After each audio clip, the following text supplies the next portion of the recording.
ગુજરાતમાં આવેલા આઈ શ્રી રાજલ માના 3 મુખ્ય મંદિરો 1. ચરાડવા. ચરાડવા ગામ મોરબી જિલ્લાના હળવદ તાલુકામાં આવેલું છે અને તે માતાજીનું જન્મસ્થાન છે.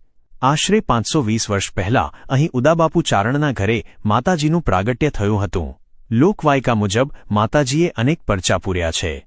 એક પ્રસંગ અનુસાર તેમણે બિકાનેરના મહારાણીને બચાવવા માટે દિલ્હીમાં અકબરના મહેલમાં જઈને અકબરને ચમત્કાર બતાવીને તેનો નવરોજાનો રિવાજ બંધ કરાવ્યો હતો.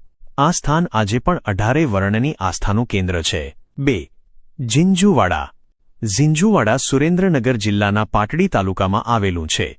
જ્યારે માતાજી દિલ્હીના બાદશાહને પરચો આપીને પાછા ફરી રહ્યા હતા ત્યારે તેઓ આ ગામમાં એક વાણિયાના ગાડામાં બેઠા હતા. વાણિયાએ માતાજીને ઓળખીને તેમને પોતાની કુળદેવી તરીકે સ્વીકાર્યા અને તેમને ગામમાં જ રહેવા વિનંતી કરી. આજે પણ ગામના ગઢના કિલ્લાની દિવાલોના પથ્થરો પર ઉદાની રાજલ લખેલું જોવા મળે છે. 3. પાલનપર. પાલનપર ગામ કચ્છ જિલ્લાના રાપર તાલુકામાં રાપરથી 4 કિલોમીટર દૂર આવેલું છે.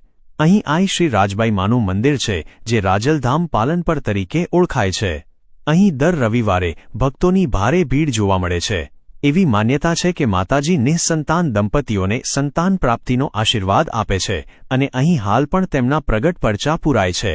મંદિરની બાજુમાં જ નરડેશ્વર મહાદેવ બિરાજમાન છે જેમણે નળરાજાએ સ્થાપિત કર્યા હતા. આવી રસપ્રદ માહિતી જાણવા માટે જોયું છે ને સબસ્ક્રાઇબ અને ફોલો કરો.